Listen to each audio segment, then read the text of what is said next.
India और यहूदियों के खिलाफ भारत एक्शन नहीं ले सकता है। खैर इस बार तो फिर से डोनाल्ड ट्रंप आने वाले हैं। मारो रूस को, इसलिए अमेरिका दिल खोल के कहता है इजराइल मारो जितना मार सकते हो।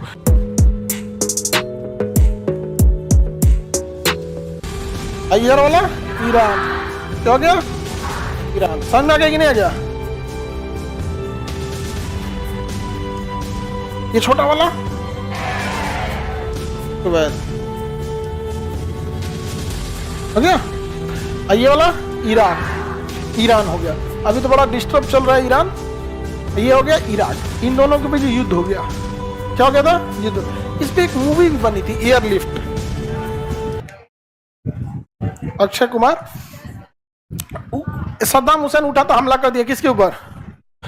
कुवैत के ऊपर। क्या हमला कर दिया? कुवैत के ऊपर हमला कर दिया।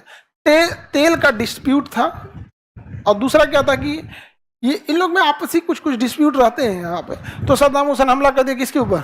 कुवैत। कुवैत फुल कॉन्फिडेंस में था, क्योंकि कुवैत के पीछे अमेरिका खड़ा था। अमेरिका का कुछ होगा तो हम है ना यहाँ पे। अमेरिका की चाल थी पहले कुवैत को बर्बाद कर दो, तो अमेरिका मदद करने आया 15 दिन बाद। अब एक बात कहते युद्ध में 15 दिन बाद पहुंचेगा तो कुछ काम लायक बचेगा। कुवैत तबाह हो गया। तब कौन आया? अमेरिका आया। अमेरिका आता है तो 15-20 देश के साथ आता है, नाटो के साथ। नाटो वाले मिल के मार दिए से किसको? इराक को। किसे मारे से? इराक को।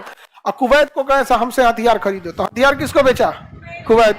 इराक को तहस नहस कर दिए सब। इराक को क्या कर दिए सर? तहस नहस। सद्दाम हुसैन को भी सोचना चाहिए, काहे लिए पड़पड़ा के लड़ जाते हो? गए सद्दाम हुसैन को। अब अमेरिका वाले इतने होशियार हैं सब ना, वहाँ सिया सुन्नी का विवाद चलता है, तो सद्दाम हुसैन को पकड़ के और वहाँ के ना जो उनके विरोधी थे सब उनके हवाले कर दिया, और जज उनको 1 महीना में फांसी की सजा सुना दिया। अमेरिका के सैनिक सब हेलीकॉप्टर से सद्दाम हुसैन को लाए, सो जज को थमा दिए, जज फांसी दे दिया, जा मर गया सद्दाम हुसैन। कहानी खत्म सद्दाम हुसैन की। उसके बाद से इराक पे इतना बम्बार्डमेंट किया, तहस नहस कर दिया इराक को। अपना एक सड़क चलता आदमी को प्रधानमंत्री बना दिया वहां पे। वो सारा तेल का कॉन्ट्रैक्ट किसको दिया? अमेरिका को। हथियार खरीदने की जिम्मेदारी अमेरिका को। सारा चीज वहां दे दिया, वहां पे तबाह कर दिया सब अमेरिका वाले यहाँ पे। और जिसको मन वहां पे गुलामी की तरह रखा, सब जहां मन वहां गोली मार देते थे सब। प्राइवेट आर्मी उतार दिया अमेरिका, कहीं गोली मार देते थे, जिसका मन उसको रेप कर देते थे सब, बच्चों को उजाड़ देते सब। अमेरिका जब वहां से गया तो वहां जन्म लिया ISIS। क्या जन्म ले लिया? IS। अमेरिका जहां पहुंचेगा वहां जन्म ले गए, ही से ले गए। यहाँ पे समझ में आ गया कि नहीं आ गया? यहाँ पे अब ISIS दुनिया के लिए खतरनाक हो गया। अमेरिका पहुंचा, तालिबान ले लिया। तालिबान कहां पे है? अफगानिस्तान। कहां पे है? अफगान। यहाँ पे स्टूडेंट सबको अमेरिका ने हथियार दिया था।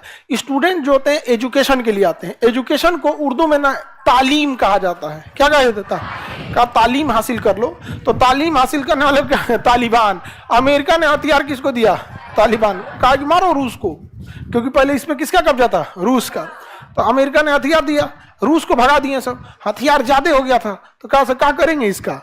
अमेरिका को मारते हैं लोग। मार दिया तो किसको? अमेरिका को मार दिया। सब यहाँ पे ISIS जन्म ले लिया। आज पूरी दुनिया के लिए सरदर्द बना ISIS यहाँ पे। तो देखिए एक चीज ध्यान रखिएगा कि भले हम लोग चाहे जितना भी एथिक्स फॉलो कर ले या इंसानियत मानवता फॉलो करे, ये भी डिपेंड करता है कि सामने वाला एथिक्स मानवता फॉलो करता है कि नहीं करता है। अमेरिका के लिए फायदा है तो आतंकवादी मतलब कुछ नहीं, और उसको दुश्मनी है ना तो प्रधानमंत्री को आतंकवादी घोषित कर देगा। ईरान की सेना को आतंकवादी घोषित कर दिया। भाई कोई परिभाषा रहना चाहिए ना किसी चीज का। कल को तो हम लोग को भी कर दे। अगर हम लोग उसकी बात ना माने, एक बात बता रहे हैं भाई, उसके औकात के बाहर जा चुके हैं हम लोग।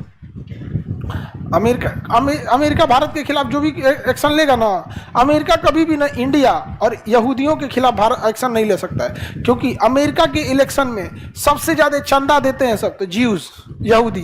इसलिए अमेरिका दिल खोल के कहता है इजराइल मारो जितना मार सकते हो, क्योंकि यहाँ के लोग चंदा देंगे, लोग चुनाव जीतेंगे। और दूसरा, चुनाव प्रचार में सबसे ज्यादा भूमिका निभाते हैं इंडियन सब। इंडिया का आदमी एक वोट नहीं देगा, अपने वोट देगा, 10 आदमी का वोट काट देगा। अरे कहा देते उनको, तो हारा तो न कहा उठवा जियान करे इनके देते। यहाँ पे खलिया ना होता है, हम लोग भर भर बतियाएंगे लोग चुनाव के टाइम पे। एकदम उतना कैबिनेट में चर्चा नहीं होती जितना बाहर हो जाता है हम। इसलिए देखिएगा हर आदमी भारत को लुभाने के लिए सोचता है यहाँ पर। खैर इस बार तो फिर से डोनाल्ड ट्रंप आने वाले हैं अमेरिका में। हाँ, जो बाइडेन कहाँ से आएंगे? अब नहीं आ पाएंगे जो बाइडेन, उतना कोई डिसीजन ही नहीं लिए, क्या किए हैं। हाँ, डोनाल्ड ट्रंप जो है वो तो कम से कम भाषण तो ठीक देते थे, क्विक एक्शन लेते थे डोनाल्ड ट्रंप। आगे बढ़े तो ये हो गया ये कुवैत। इराक ईरान की लड़ाई कौन लड़ा दिया है? इराक और कुवैत की लड़ाई कौन लड़ा दिया? अमेरिका लड़ा दिया। आज इराक बर्बाद हो गया। इराक का रहना हमारे लिए अच्छा भी था और खराब भी था। अच्छा इसलिए था कि हमारा अच्छा खासा व्यापार होता था इराक में, हमारे बहुत सारे कर्मचारी यहाँ नौकरी करने जाते थे इराक में, हमें सस्ते दाम पे पेट्रोल मिल जाता था, गैस मिल जाता था, डीजल मिल जाता था, ये हमारे लिए अच्छा था। खराब ये था कि वो स्लाइटली पाकिस्तान की ओर में झुके हुए थे सब, लेकिन उससे कोई फर्क नहीं पड़ता था। समझा गया कि नहीं गया? दूगो बकलोल मिल जाएंगे तो आइंस्टीन बन जाएंगे सब कोई फर्क पड़ेगा नहीं। लेकिन हाँ एक ये था कि वो स्लाइटली किधर की ओर झुका था, पाकिस्तान की ओर। लेकिन अगेन हम आपको बताते हैं जब बात देश की आती है ना तो फिर नेशनल इंटरेस्ट देखा जाता है। कोई ये नहीं होता कि कौन पाकिस्तान के साथ होगा, कौन जाति धर्म नहीं देखी जाती है। समझ आ गई ना क्या? तो जब बात किसकी आ जाएगी? देश की। तो एक ये लॉस था। तो उस तरह से तो हम लोग को बहुत सारे देश है जो पाकिस्तान के फेवर में, जैसे तुर्की है खुलेआम पाकिस्तान के फेवर, हम लोग को तो कुछ नहीं मिलता है वहां से, लेकिन वो था तो एटलीस्ट पेट्रोल का प्राइस तो क्या था? कंट्रोल्ड था। वहां पे पेट्रोल की प्राइस बगदाद में बैठ के डिसाइड होती थी, इराक की राजधानी में उठा के लेके चल गया, सोच रखा यहाँ से हटाओ, या सिंगापुर से डिसाइड करो। तो बहुत ये सब चाल खतरनाक चल के गया है सब। हम लोग क्या है, उनको पता है ना कि भारत या एशिया के लोग ठोस कदम नहीं उठा। जैसे कहते हैं लोग कि भारत में डिजिटलाइजेशन हो गया। कौन सी का